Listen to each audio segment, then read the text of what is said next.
An alien girl's shocking discovery about human physiology in biology class.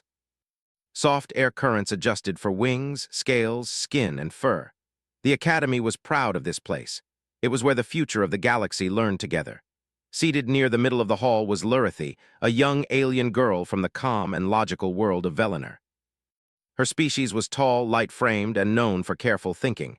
Velinori bodies were efficient. Every organ had a clear purpose. Nothing was wasted. Their scientists often said nature had perfected them long ago. Lurithy believed this deeply. She adjusted her learning tablet and reviewed the class schedule. Today's subject was comparative biology, emerging species. It was not her favorite topic. She preferred advanced genetics or predictive evolution models. Still, she was curious. Emerging species were always interesting for a short time. The hall filled with quiet sounds as students settled.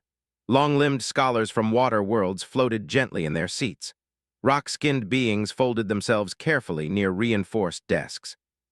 A few insectoid students clicked softly as they exchanged notes. Then there were the humans. Only 3 were present in the class. They sat together near the right side of the hall. They were smaller than many species, with soft bodies and no natural armor. No claws. No protective skin. Lurithy glanced at them with mild interest, then looked away. Humans were new to the Academy, very new. Most galactic species had studied them already through data and reports. The common opinion was clear. Humans were adaptable, social, and creative, but physically unimpressive. They survived more through tools and teamwork than biology. Lurithy agreed with that view. The room quieted as Professor Havoc entered. He was old, even by galactic standards. His species aged slowly, and his eyes carried centuries of study. He floated to the center platform and activated the main display. "Good morning, students," Havoc said calmly. "Today we continue our examination of biological systems across known intelligent species." Images appeared in the air. Charts, diagrams, colorful outlines of organs and skeletal forms. "Most of you are familiar with optimized physiology," Havoc continued.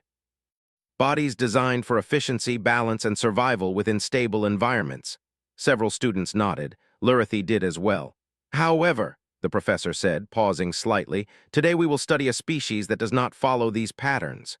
The image changed. A human skeletal structure appeared, slowly rotating. Lurithy tilted her head slightly. The bones looked thin. The joints looked fragile. The spine curved in a way that suggested instability. She felt confident already. "This," Havoc said, "is the human." A soft murmur spread through the room. "Humans originate from a high-gravity world with extreme environmental changes," the professor explained. "Their planet experiences temperature shifts, weather violence, and frequent ecological disruption." Lurithy tapped a note into her tablet. "Hostile world, weak body, likely heavy tool dependence." Havoc continued. "Based on early analysis, many councils believed humans would struggle to survive beyond their home system." That sounded reasonable. But the professor added, "They did not." The screen changed again. Images showed humans on frozen planets, desert worlds, space stations, and deep space vessels. Lurithy frowned slightly. "Humans expanded faster than predicted," Havoc said. "They adapted not by changing their biology, but by pushing it." That phrase caught her attention. She studied the skeletal image again. The design still looked flawed. The joints seemed prone to damage. The skull lacked protective ridges. The rib cage appeared exposed. "This design," Havoc said, "is inefficient." Several students nodded in agreement. "The human spine is poorly balanced. Their joints wear down over time. Their internal systems require constant energy input. By galactic standards, this body should fail early." Lurithy felt satisfied. That matched logic. Then the professor changed the slide. A chart appeared showing average lifespan comparisons. The human line stretched far longer than expected. Lurithy leaned forward. "Despite these weaknesses," Havoc said, "humans regularly reach advanced age, remain active, and continue learning." A Velinori student nearby whispered, "Impossible." Lurithy did not speak, but her focus sharpened. Havoc moved to the next display, injury survival statistics. The numbers did not align. Humans survived damage that would end most species. Bone fractures, organ strain, extreme exhaustion. Lurithy blinked slowly. "That must be medical support," she thought. "Technology." As if reading her mind, the professor spoke again. These cases include minimal medical assistance, Havoc said, often in isolated or emergency conditions. The room grew quiet. Lurthy felt a strange sensation, uncertainty. One of the human students shifted in their seat. He looked relaxed, almost bored. As if this information was normal. How? Lurthy wondered. Havoc turned slightly, his many eyes scanning the class.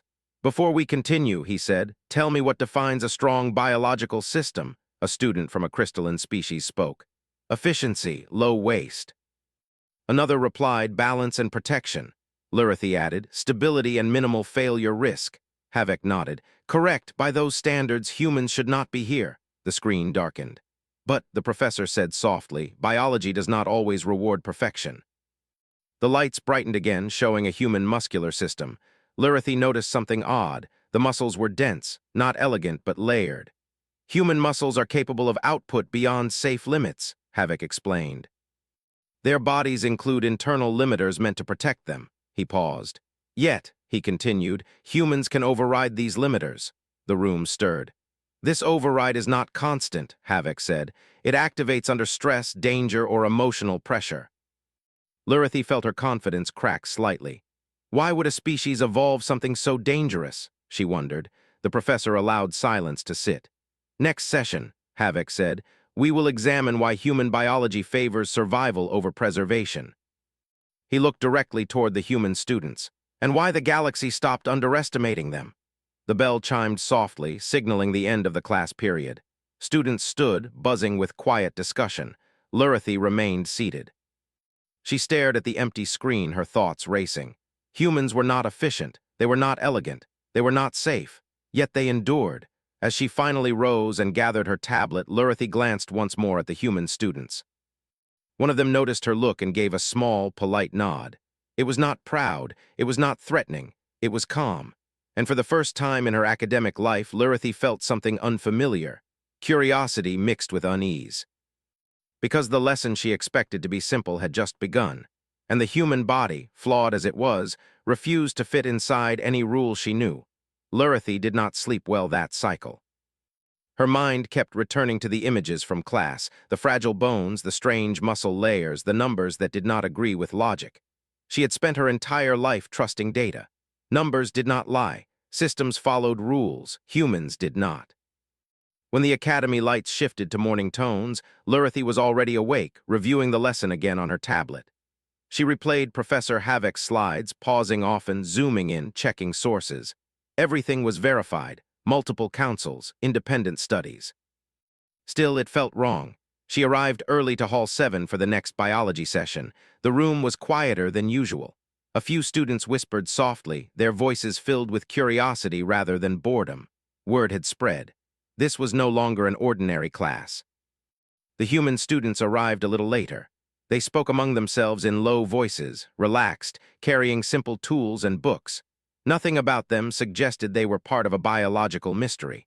Lurthy watched them carefully this time. One human laughed at something another said. The sound was light, easy. There was no sign of pride or fear, just comfort. Professor Havoc entered soon after and began without delay.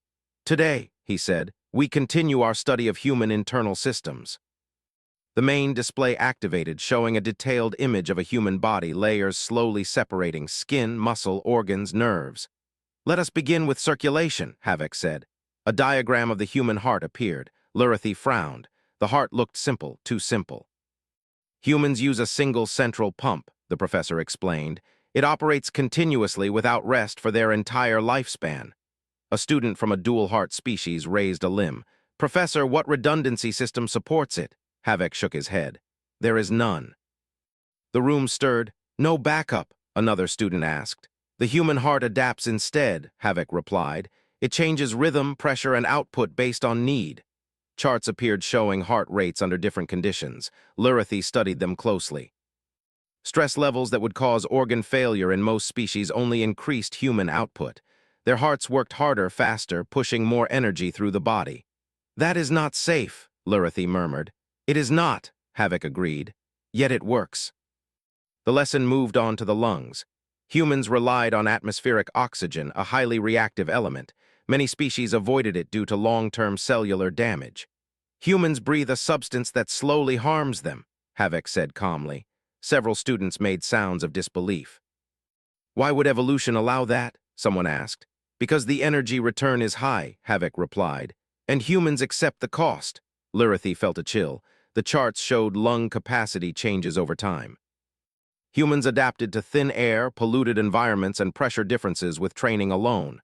Training, not genetic change, not modification, just repetition and effort. Next came the digestive system. Lyrithie expected complexity. Instead, she saw flexibility.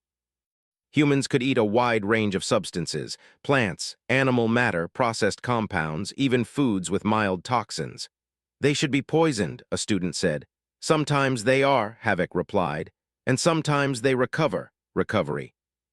That word appeared again and again in the data. The immune system lesson was worse. Human immune responses were aggressive, almost reckless. Their bodies attacked threats with overwhelming force, sometimes damaging themselves in the process. This system causes internal harm, Lyrithie said aloud before she realized she had spoken. Havoc looked at her. Correct, yet it removes threats quickly. The display showed recovery timelines. Humans healed slower than some species, but they healed from things others could not survive at all. Cuts closed, bones repaired, organs adapted, scar tissue formed where perfection failed. Lyrithie's hands tightened around her tablet. Why is there so much damage tolerance? She asked. Havoc paused before answering. Because humans evolved in a world where damage was expected, he said. The room fell silent. The lesson continued into neural systems. Human brains consumed massive amounts of energy. They overheated, they fatigued, they made errors, yet they learned fast. Neural pathways reorganized themselves constantly. Humans rewire their own thinking, Havoc said, through experience. Mistakes were not failures, they were inputs. Lyrithie felt her understanding strain. Her species avoided error. Systems were designed to prevent it. Learning was controlled and precise. Humans learned by doing and failing. The final section of the lesson showed stress response data. Adrenaline. A chemical that pushed the human body beyond safe limits. Muscle output increased. Pain signals reduced. Focus sharpened. This state is dangerous, Havoc said. Extended use can cause harm. Then why use it? A student asked. Havoc looked toward the human students again. Because sometimes survival requires more than safety. Lyrithie glanced at the nearest human. He sat quietly, listening. There was no pride on his face, no fear, only recognition. As the class ended, students stood slowly. No one rushed out. The data lingered in the air. Lyrithie remained seated once more. Her thoughts were tangled. Humans should not work. Their systems were inefficient, risky, and damaging, and yet they endured cold, heat, hunger, stress, injury, and loss, not because their bodies were perfect, but because their bodies refused to stop. As she left the hall, she found herself walking beside one of the human students. It was not planned. Their paths simply aligned. For a moment, neither spoke. Then Lyrithie said carefully, "Does it not frighten you, your biology?" The human considered the question. "Sometimes," he said, "but it's what we have." "That acceptance," Lyrithie said, "is unusual." He smiled slightly. "So I've been told." They parted at the corridor intersection. Lyrithie continued toward her quarters, her thoughts heavier than before. The data did not lie, but it told a story she had never learned to read. Humans were not built to avoid damage. They were built to continue despite it.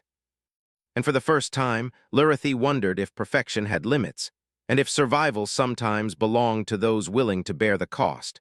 The next morning at the Orion Interstellar Academy, Hall 7 buzzed with unusual energy.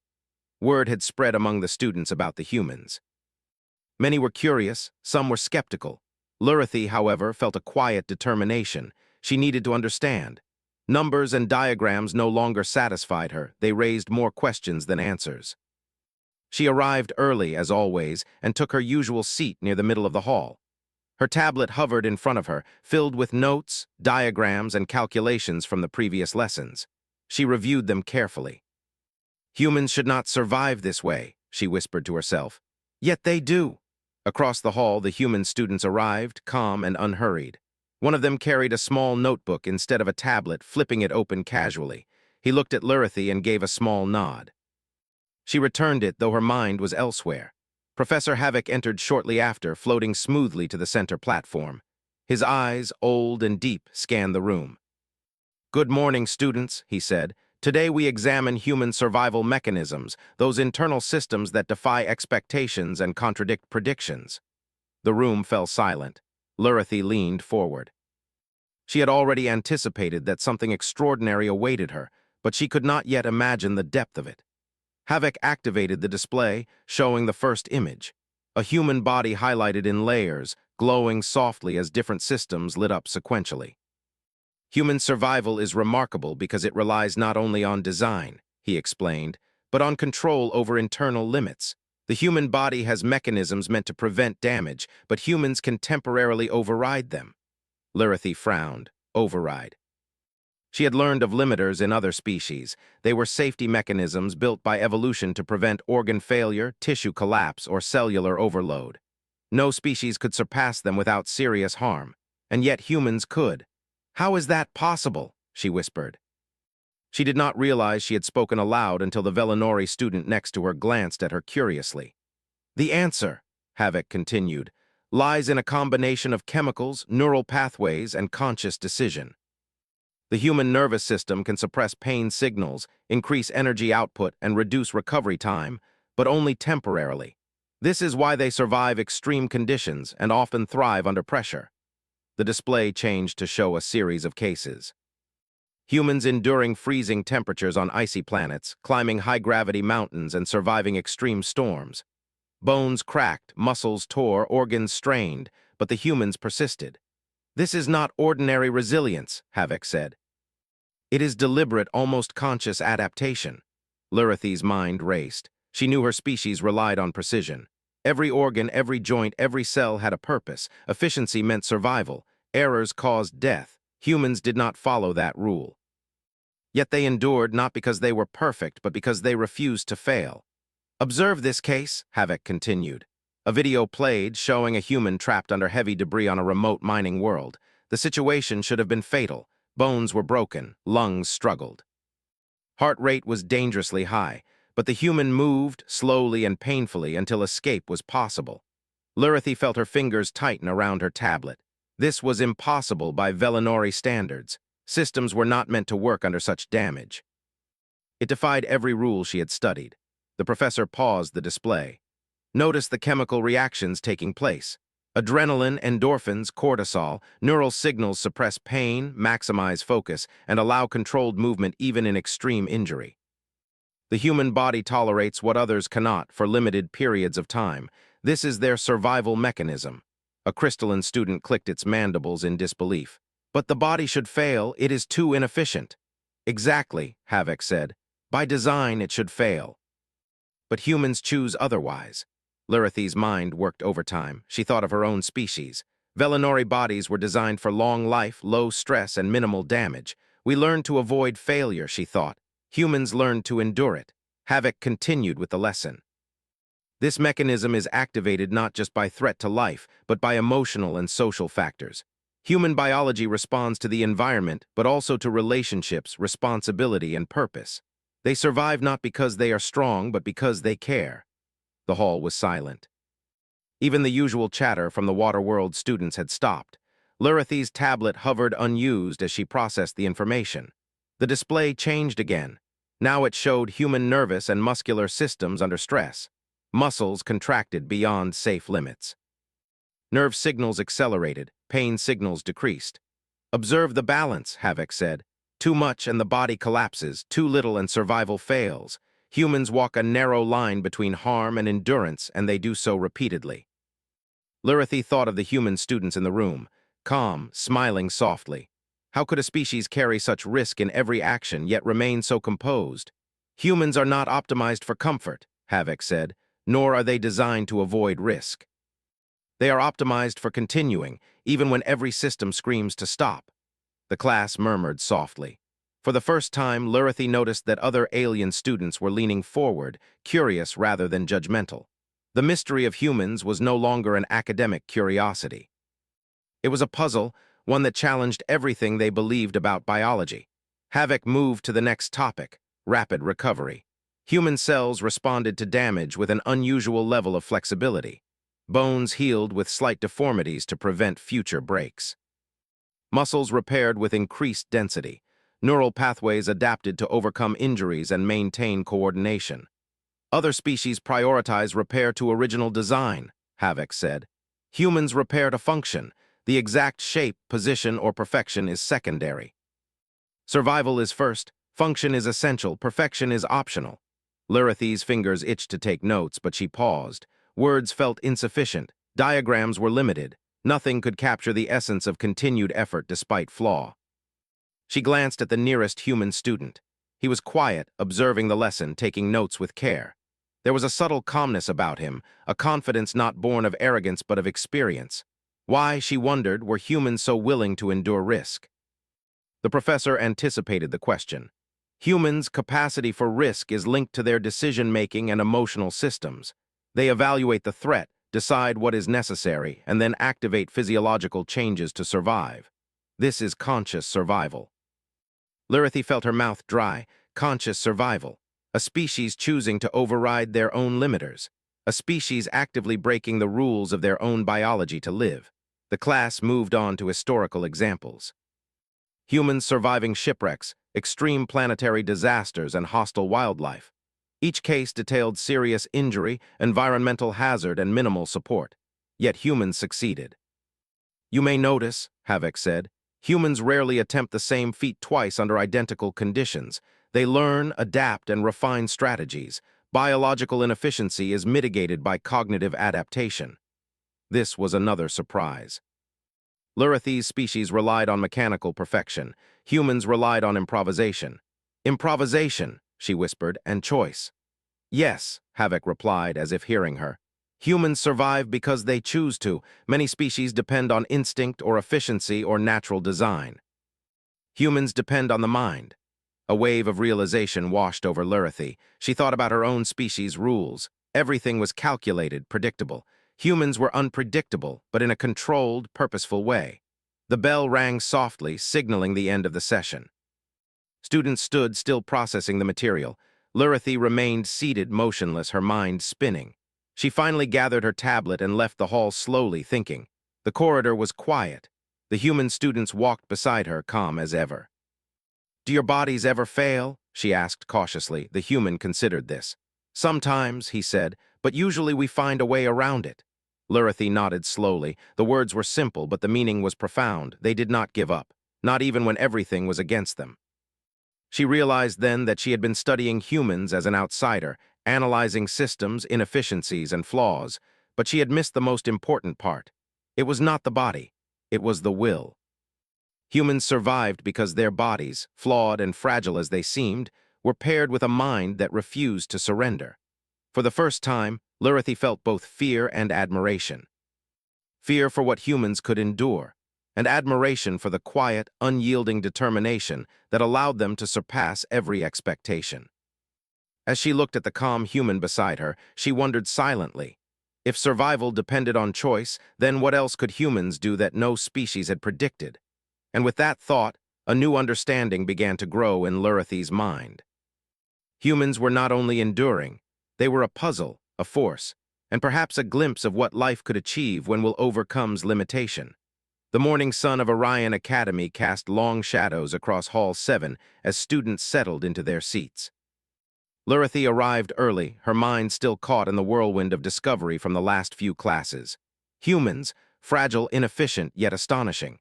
She had studied them carefully, read through every chart, and reviewed every case study. Still, she did not fully understand. Today, Professor Havoc had promised to explain a new dimension of human biology, the emotional variable. Lirithy was curious. She had always considered emotions as minor distractions, often weakening performance in most species. Logical thinking was valued over emotional reaction in Velener, her home world. Yet here, it seemed emotion was more than a distraction. It was a tool. The hall buzzed softly with alien voices, a mixture of anticipation and skepticism. Even the crystalline species whispered carefully, unsure if they could grasp the concept. The human students walked in calmly, carrying notebooks and tablets, and took their usual seats. They exchanged small greetings, smiles, and nods.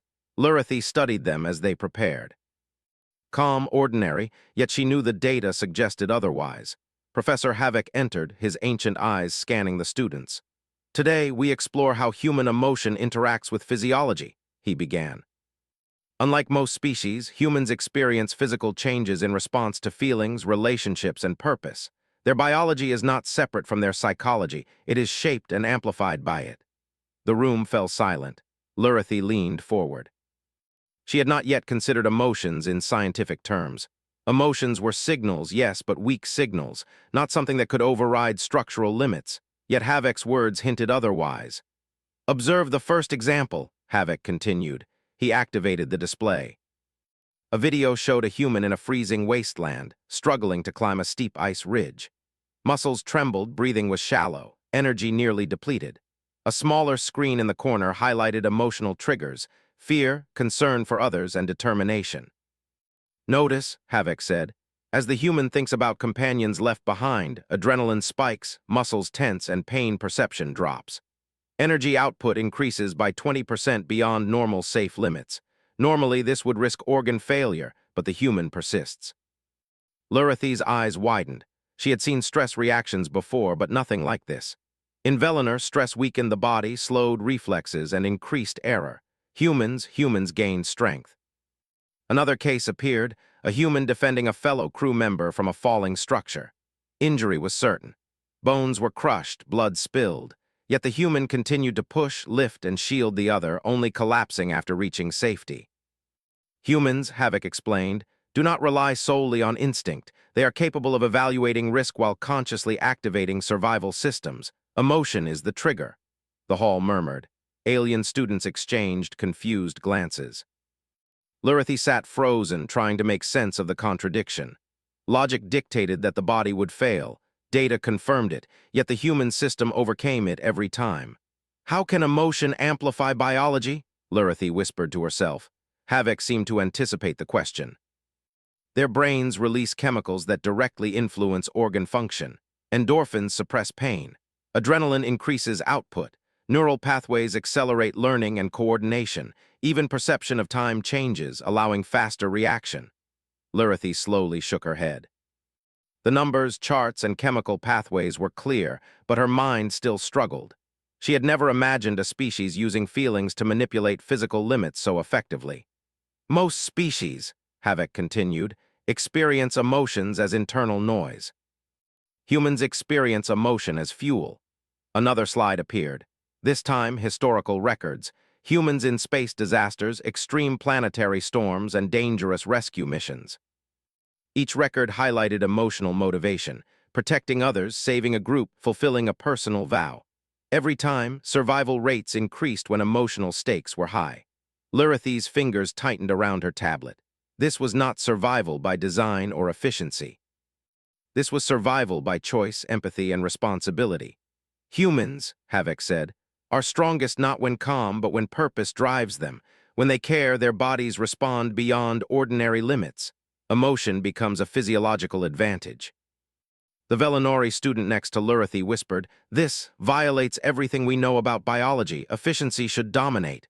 "Yes," Lurothy admitted quietly, "yet it works." Havok then moved to interactive examples. Small devices measured heart rate, breathing, and muscle output in response to different scenarios. The human students participated voluntarily. First, a simulation, mild danger with no companions.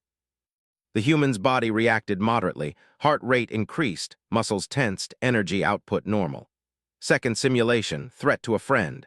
Muscles contracted more strongly, neural responses accelerated, and reflexes sharpened. Output increased beyond safe physiological limits. Pain perception decreased.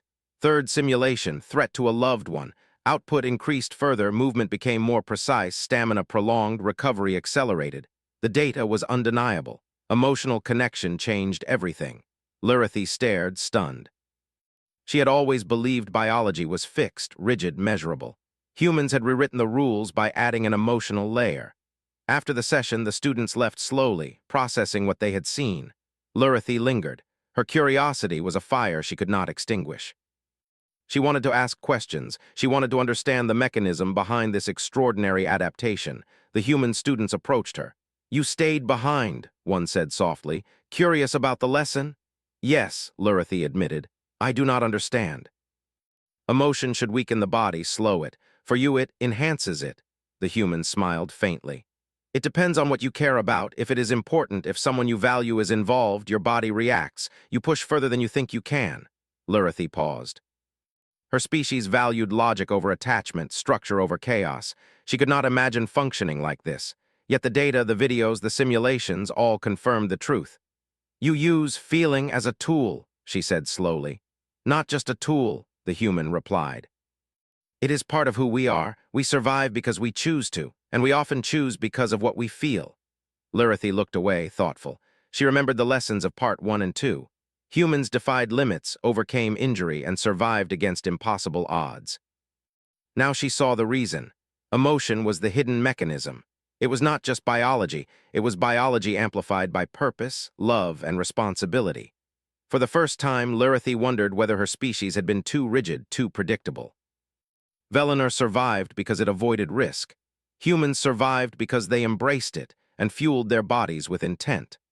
The day passed slowly as Lurathi replayed every simulation, every chemical chart, every historical record in her mind.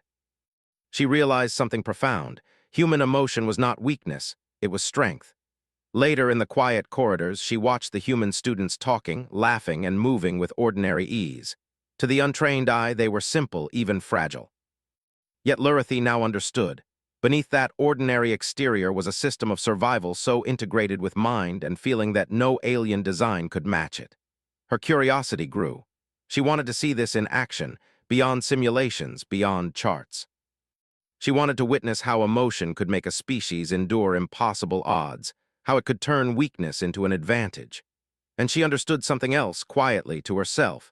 If the galaxy ever underestimated humans again, it would be at its own peril. Because their strength was not obvious, it was subtle, invisible to those who measured only efficiency, stability, or perfection. It was the quiet power of caring, a force that could drive ordinary bodies to extraordinary feats. As the academy sun lowered in the sky, casting long golden light through the tall windows, Lurathi walked beside the human students once more. She felt a mixture of awe, fear, and admiration. "How do you manage it?" she asked softly. "Manage what?" the human replied. "All this living beyond limits, all this caring and surviving." The human considered it for a moment, then smiled faintly. "We do what we must, and we keep going. That is all there is to it." Lurathi nodded slowly. She did not fully understand, but she could see the truth. Humans had discovered a survival mechanism no species had predicted. Not brute strength, not perfect biology, not even tools. It was something far greater. Will, amplified by emotion, guiding the body beyond its natural limits. For the first time, Lurathi felt that humans were not only a mystery, they were a challenge. And she wanted to understand everything about them, before the galaxy realized just how extraordinary they truly were. The corridors of the Orion Interstellar Academy were quiet in the early morning. Lurathi walked slowly, her mind heavy with thought. She had spent days studying, reviewing, and reflecting on what she had learned about humans. Fragile bodies, inefficient systems, reckless survival. Yet every lesson, every chart, every simulation had led to the same conclusion. Humans endured. Humans persisted. And they did so in ways no alien species could fully comprehend. She reached Hall 7, where the class would meet for the final session of this module. Today, Professor Havoc promised to explore the larger implications of human resilience, how it shaped their place in the galaxy, their interactions with other species, and the unexpected potential within them. Lurathi's stomach tightened. She felt a strange mix of anticipation and unease. The hall filled with students, murmuring quietly in anticipation. Lurathi took her usual seat, her tablet hovering in front of her, yet she barely glanced at it. The lesson today would not be charts or diagrams alone. It would be something bigger, something that would challenge her understanding of life itself. The human students arrived last, as usual, calm and unhurried. They smiled politely at Lurathi as they passed, and she returned the nod, still lost in thought. Professor Havoc entered, his presence commanding attention without force. "Good morning, students," he said, his voice calm but firm. "Today we conclude our study of human biology and resilience. We examine not only how they survive, but why they endure, and what this means for their future in the galaxy." The main display activated, showing a human body surrounded by holographic lines that represented energy, neural activity, and emotional responses.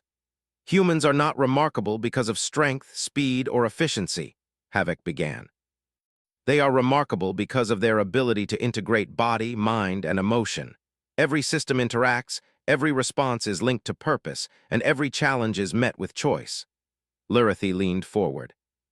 She remembered the lessons of the past days, the override of biological limiters, the amplification by emotion, the conscious decision to survive. She had studied the data. She had seen the videos, and now she was beginning to see the pattern behind the phenomenon. Havoc continued. Human survival is not passive, it is not automatic. Unlike many species whose bodies act purely through instinct, humans decide to continue. Their bodies may fail, but their minds drive them forward. They endure not because they must, but because they choose to. The display shifted, showing historical events. Humans surviving planetary storms, evacuating collapsing colonies, navigating dangerous wildernesses. Each time, the key factor was not technology or superior biology. It was will, purpose, connection, the desire to protect, to accomplish, to care. Lurathi felt a strange admiration rise within her. She had always valued efficiency, calculation, and perfection. Yet humans thrived despite imperfection. They overcame failure through determination, emotion, and ingenuity. Havoc's voice cut through her thoughts. Observe this final case, the first human expedition to the Proxima outpost. Environmental controls failed. Temperatures dropped far below tolerance. Supplies were limited. Injuries were severe. By all measurements, the mission should have failed. The hologram shifted to show humans moving through a collapsing outpost, tending to the injured, lifting debris, navigating obstacles. Lurathi's eyes widened. Every step, every movement was fueled by choice, not instinct, not perfect design, but decision. They survived, Havoc said quietly, almost reverently. Not because their bodies were superior, not because their technology saved them, but because they refused to stop. Lurathi exhaled slowly. The lesson that had begun as a study of inefficiency had transformed into a revelation. Humans were not just surviving, they were outperforming expectation at every level. The professor continued, explaining the biological mechanisms behind the phenomenon.